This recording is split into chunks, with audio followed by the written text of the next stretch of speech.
Welcome back to another episode of Real Talk and ELT. Just me. I am batching these things. I got a block in my schedule that I'm going to record these things. I've got my little notes so I can follow along. Oh, you can't see it. Oh, there we go. Oh, you got to tip it. It's okay. Well, anyways, I got my notes. I'm going to follow along, just so I don't deviate too much and waste anybody's time. But one of the first things that I wanted to touch on with taking on the responsibility of being the coordinator, specifically the academic coordinator at GT, and what it means, or what I've realized it means to build a successful team. Still building, but building a successful team, and why I think all of those teacherpreneurship courses are bullshit. So let's get started. Let me Before I start beefing with anybody, let me give you the backstory. So I was working as a consultant for a while with Rafael, who's the owner of GT, and I was doing some things with him, teacher training, organizational stuff, blah blah blah. And he's, I think honestly, it was like the consulting stuff was like a big, how do I say this, a long ass interview to see if I would be able to deliver the things that he wanted me to deliver within his company. So kudos to you, Rafael, for testing me out. Anyways, so after that, he got in contact and we started negotiating, and then boom, I'm the coordinator there. And the first thing that, and he just always said this to me, which, if you don't know Rafael, I think he's very much misunderstood. Other people have called him behind his back, obviously, to my face behind his back, which I, yeah, listen, if that's how you roll, that's how you roll. But okay, like Playboy, that type of thing. Oh, we were at an event and a woman had like the audacity to ask him who paid for the stand that we had, because she didn't believe that the school actually made enough profit to pay for the stand. Like, yeah, it's that's a pretty bold move. I almost slugged her, to be honest. She was rude as shit. But anyways, moving on. Um, the thing is, he is very charismatic, but people take him the wrong way sometimes. He's like a dreamer, and he's very focused on like building this thing that he really believes in, and he's like very passionate about it. And he has his own little vibe, you know. He goes like, if you don't blend with him, if you don't mix with him, it's fine. To be honest, we have very different tastes in almost everything, which is hilarious because it's like he's this little charismatic ray of sunshine that walks around, and people genuinely tend to like him once you start talking to him and get to know him. And I'm just this like the little rain cloud behind him, like, well, how are we going to put that into practice? Like the super realistic, like verging on pessimistic, sarcastic one. It's a funny little combo. Anyways, okay. So he's got this thing that he's always saying, that I want to build something big and impactful. He really genuinely wants to help students, but also help teachers, because he worked in franchises. He, like, 4 franchises as a teacher. He owned a franchise as a teacher and has, handcuffs on.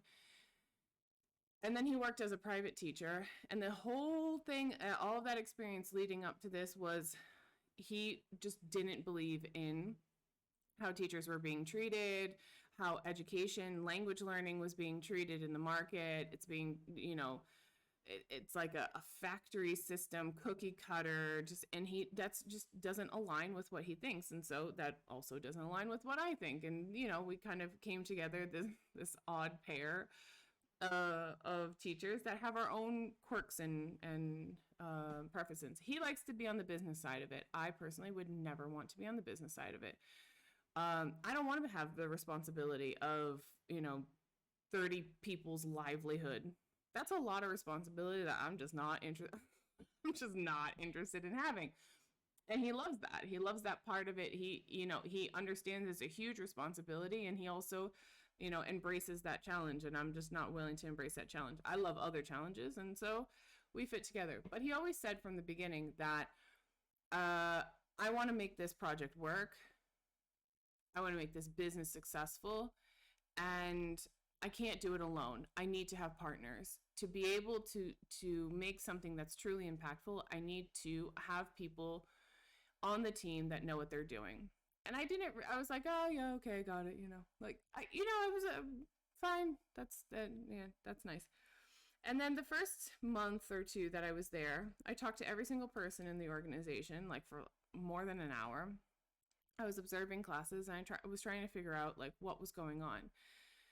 And every time that phrase, like, I can't build it alone. I need people. I need partners. It kept just kind of rattling around in my head because I was looking at the team. I promise I'll get to the teacherpreneur shit afterwards, but hang on. I kept looking at the team, and I was like, okay, so we have this core group of people that really align with the values of the school. And they're great. And it's like, okay, so we need to first prioritize these people because, they are going in the same direction. We're all in the same boat, and we're rowing in the same direction. There's some teachers and support staff that are on the periphery that are there because it's convenient, which is not a problem. They're giving some classes here and there that have like a huge schedule availability, that type of thing, which is truly not a problem. But as long as you have the character and the values that the school has, we need those types of people that just fill in gaps here and there, and it works for them and it works for us, and life is good and we move on. And then we have the people that are there for convenience, but they're there for convenience with no flexibility, no awareness of what they really are looking for, goals, aspirations, anything like that, and just kind of not willing to see the potential and see whether or not this is something that they want to participate in or not. So, okay, so then we have all of these people. I kind of identified who's who in there. And I asked him, I said, this is my assessment. I've never met some of these people before in my life. Is this kind of what you're thinking too? Like, these people are like, yeah, like the ones that are sold, all in, on board, ready to go. These are the ones that are like, they like it, but they've got other things going on, so they can't really prioritize it. But they're also not going to be the ones that are rigid and confronting changes and inflexible. They're going to be fine. They're going to be able to roll with it and continue with the organization. And then we've got these ones who don't seem that they want any sort of changes, even when it's changes or adjustments for modifications for building something bigger in the future. It seems as if they're wanting to avoid all of that, and they don't want to be disturbed, but they also don't want to contribute. They're not really team players, and it seems as if they just are trying to get something out of the system that has been existing for a little bit. And we had those conversations, and it's funny because then I had to shake the tree. I had to, like, literally, I had to be like, okay, now we're going to do this, because I've been given, like, it's not like, Kelly, you can go and do whatever you want. No. Kelly, you can go and do whatever you want. You have complete autonomy over your area. However, and there's a big however, you have goals that you need to achieve.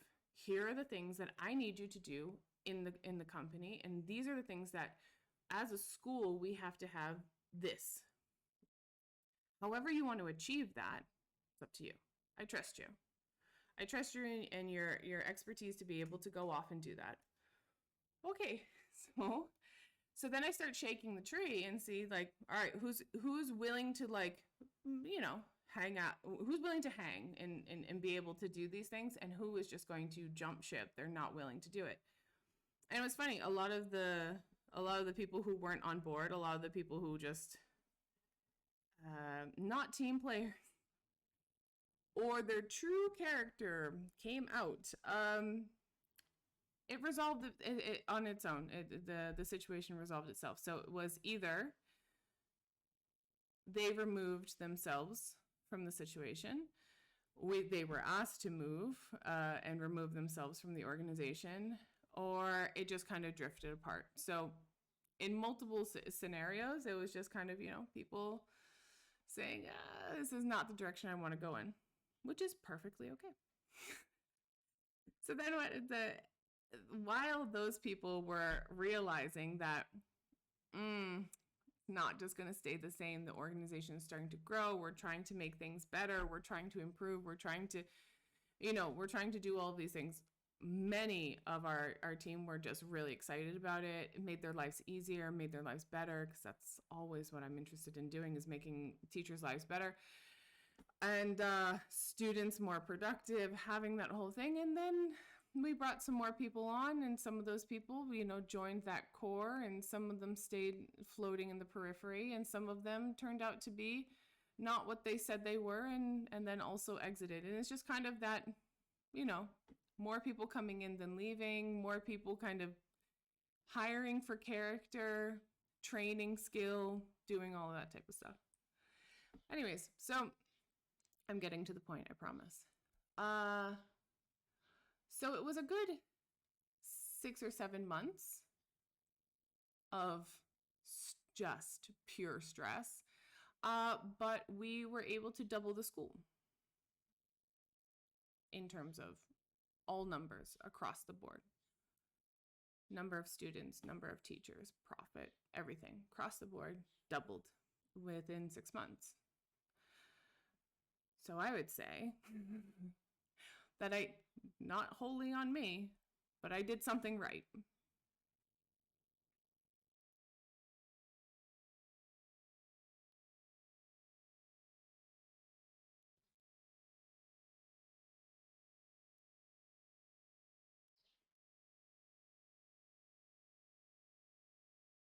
But I did something right. I don't know if that cut out there. I'll double check. I'm just not into editing, but I'll see if it completely cut out, but it's raining pretty hard here, so it's a bit of a mess. People who live in Brazil understand. If it rains, it's like, there we go. So anyways, doubled the school in less than 6 months. Something's going in the right direction. Something is working. And I think it was building a team that actually was cohesive, that was working together, that was left to be autonomous, given their freedom. I trust my core teachers, those core teachers that are just kind of day in and day out, the ones that are working for us just majority of their day, really bought into the idea. Those core teachers, I would take them as a group and put them up against any organization's English teachers. Not because, they've got credentials that will that will wow you and that will beat your team. No. Some of them are beginning teachers. Some of them are really experienced. Lots of them have all of their credentials. Some of them are still working towards some of their teaching credentials. Here's the thing about it, though. They've got character. They've got compassion. They've got passion for teaching. And I never have to worry about those teachers. If I give them a student, I never have to worry. That student is going to be so well taken care of with zero ego involved.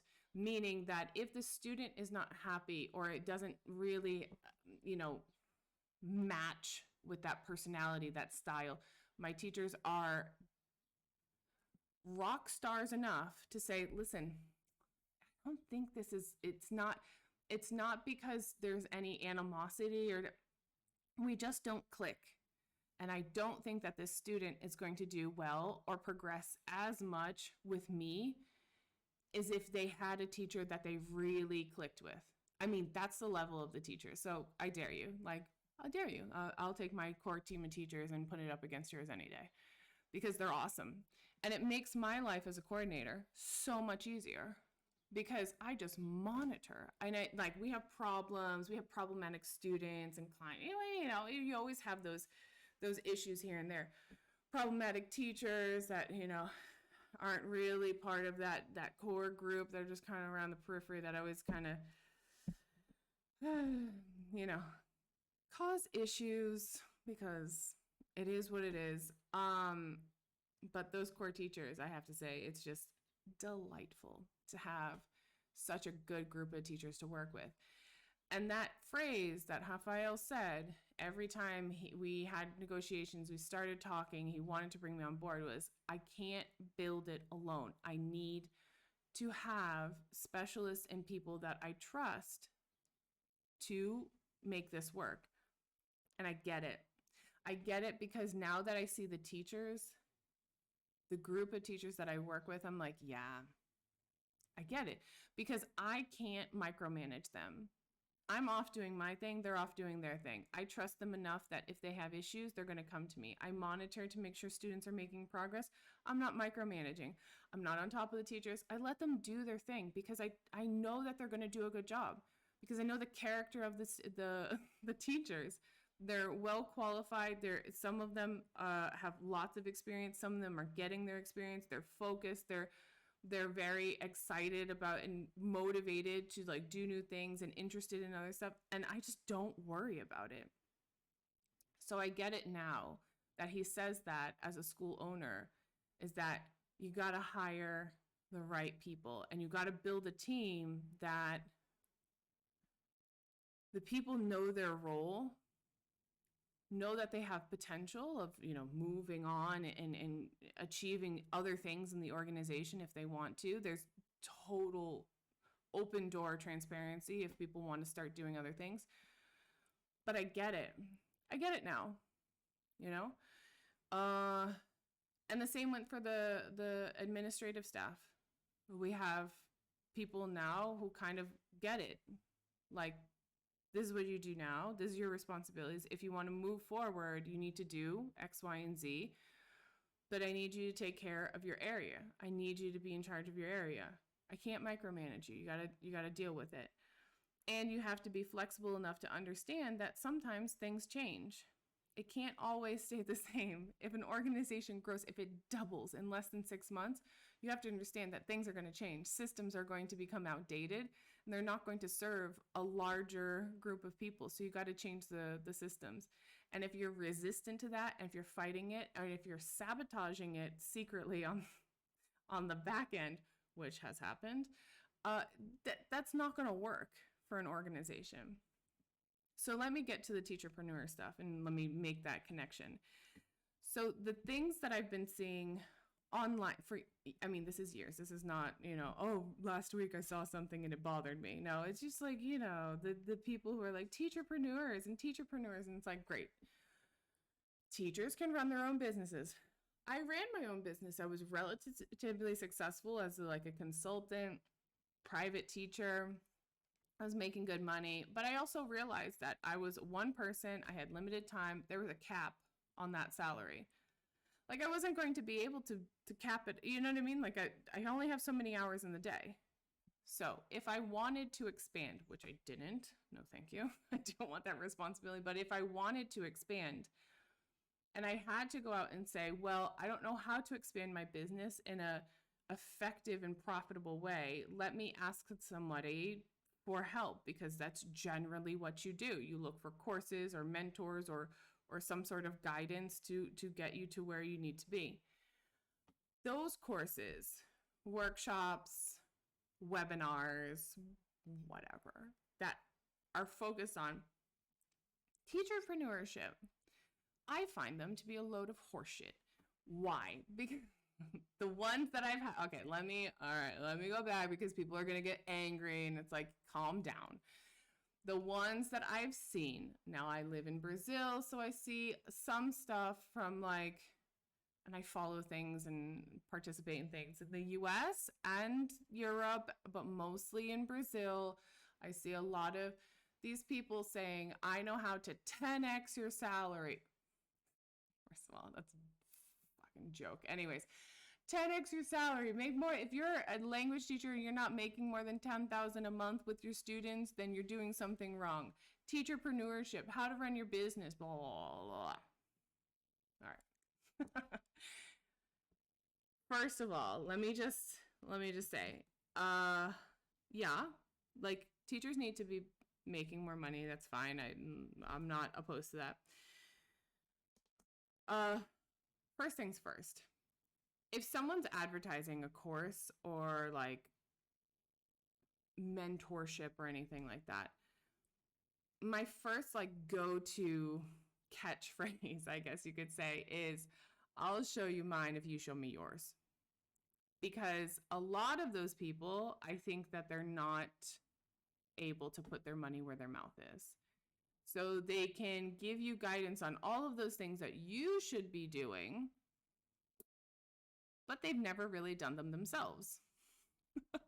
Like, how are you going to tell? Okay, so first of all, if you're a teacher and you're not making 10K a month with your students, then you're doing something wrong. Let me show you how to do it. Okay, show me how. Show me your invoice, nota fiscal. Show me your books. Show me how many students you have, what your profit margin is on them, and please show me that you're making more than 10K a month with classes.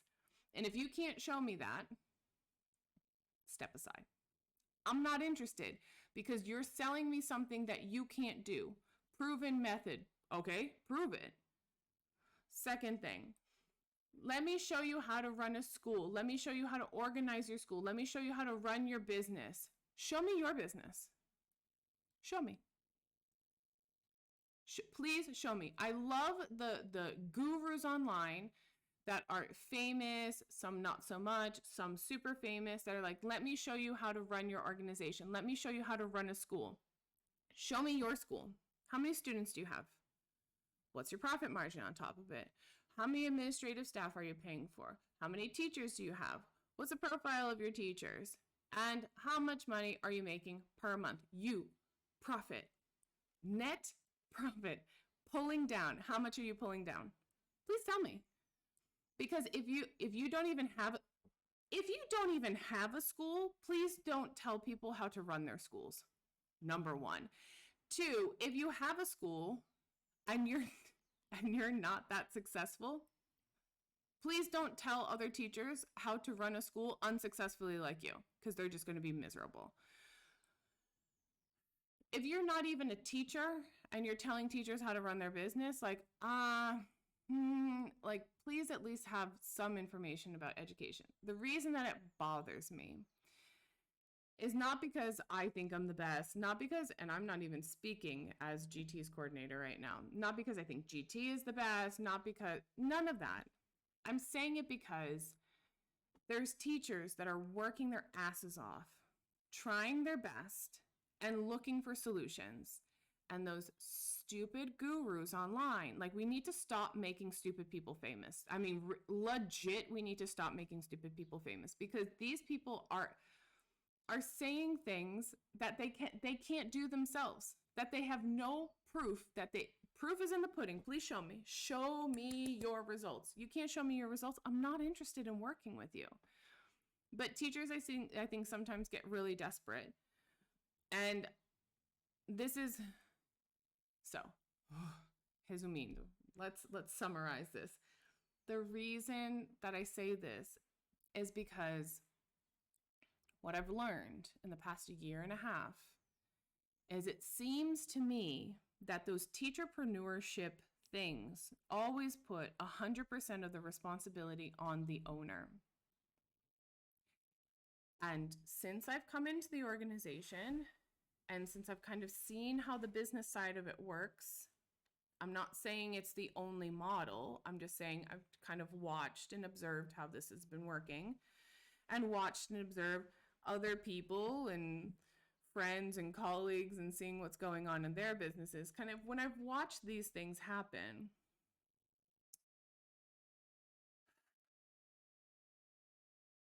it's become more and more evident to me that the teacherpreneurship go-to things is that you need to do this, you need to do that, you need to do the, like, set this up, you need to structure it this way, you.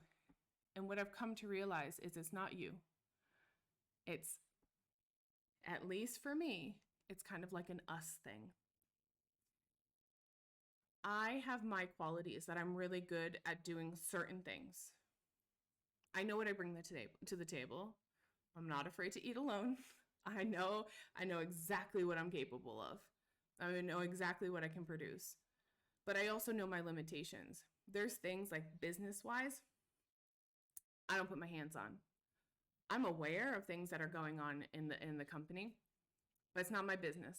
It's not my business because if it doesn't directly affect me, I'm okay.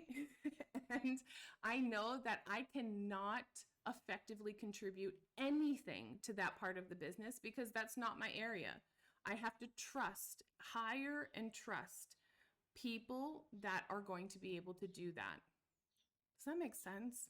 So, like, the teacherpreneurship is either one, a bunch of idiots running around that have no experience doing anything and they're probably making 10K a month because they're selling, you know, of course, they're making 10K off of desperate teachers, not making 10K because they're actually decent teachers and know how to structure a business. Two, they might actually have a business, but it's not either teaching, it's not a school, it's just some sort of consultancy, which is not a problem, but also I find it very difficult for people to give educated and well-informed information on something they have no experience in. This is why I don't tell teachers how to teach children. I stay far away from young learners. That is not even in the realm of possibility. I understand some things, but I am not the go-to person for that. So the teacherpreneur stuff is just like, it puts this unrealistic emphasis on teachers having to kind of know how to do all of these things, and then they feel inadequate because they don't understand it. And it's really kind of like, no, you got to find people. You got to find people. For example, I have an accountant. Within the school, there's a business manager. There's someone in charge of commercial stuff. You know, like, we have people. We have people. So my biggest pet peeve right now, when I see those little teachers, like, oh, I have lots of pet peeves. my peeves are being petted every day when I go on the internet. I try to avoid, to be honest. But every time I see these people, like, you know, advertising, like, I can get you more than 10K a month and blah, blah, blah. Okay, but one, you might not have any experience. And two, like, it's not super realistic to put all of that responsibility on one person. And then teachers have this skewed idea of what they really should be doing within their own companies. And you need to have a team. The team can be small. It can be you and another person at first, and then you and two other people at first, and then it grows, and then it grows into a more professionalized organization. And it's very like very small, just kind of mom and pop operation at first, very like family run type, you know what I mean? Family run type of business. And then it gets bigger and gets more like professional and things like that. But Lord, like, if first of all, don't listen to people that haven't done it. If they haven't walked in your shoes, then sorry, screw them. Like, walk away from that. That's dumb. I'm not going to take advice from anybody that really has, like, I can't, I'm sorry. It's just that's my opinion. I'm not going to take advice from someone who hasn't done it. If you've done it, I'm going to listen to you, and I'm going to see if it makes sense in my specific context. But if you haven't even done it, like, we're not going to have that conversation, and you're certainly not going to get my money. Two, if you have done it, I'm more than willing to listen to you, but I just don't. I'm going to take everything kind of with a grain of salt. I'm very suspicious of everything. I don't trust easily, and it's just kind of like, okay, so you did this, this, and this. Let me investigate a little bit. But also, you need to have a team that you can trust. Again, my teachers, trust them implicitly. Those core group of teachers, I trust them. They can do whatever they want with their classes because I know that they're always doing it with the best interests of the students, best of intentions. They reach out when they feel as if they're not going to be able to do it on their own. Like, I trust them implicitly. And that's the type of team that you have to grow with: teachers, admin, support staff, partners, investors, whoever you've got going on in your business. I'm kind of the lone wolf. I don't like working with people. Like, in my company, it was always just me, and it will always be just me in my company. But I also know that there's a limit to that. And if I had the ambitions and if I had the the courage to take on something like I need to hire other people and I need to grow this organization because I want it to be bigger, my advice to you is look for people that have done it before, that can give you some information and some perspective on how to do it, but that you also have to grow your team. Because this teacherpreneur, like, you do it all, you're the what? Nope. You can do it all if you know that you have a limit. Like, this is the maximum that I'm going to, because I am the only employee. But if you want to grow the business and have more employees, not going to work. So that's what I've learned so far in terms of building a team, recognizing that you have to trust people. Sometimes you trust the wrong people. Sometimes you make mistakes. Sometimes you have to start again and go through the strategy again. But you can't build anything big on your own. Not going to happen. So those teacherpreneur things that are throwing all the responsibility on you, unrealistic. It should be, here's how to build your team. You want to be a teacherpreneur? Here's the characteristics, the quality of the people that you want to have surrounding you. Start there. That would be my suggestion. That's it. That's all I got. Building a team. Build a team. That's the suggestion. And don't listen to people that haven't done it. Don't listen to people that have no proof of what they're claiming, and don't listen to people that have unsuccessfully implemented a business model that now they're drowning in. Because actually, you could probably listen. I wouldn't pay them. You could probably listen to some of their advice and then take that as, don't do that because their business is not doing well. That's it for this episode. I will talk to y'all later and hopefully get another episode, something else, one of the other categories. All right, talk to you soon. Bye.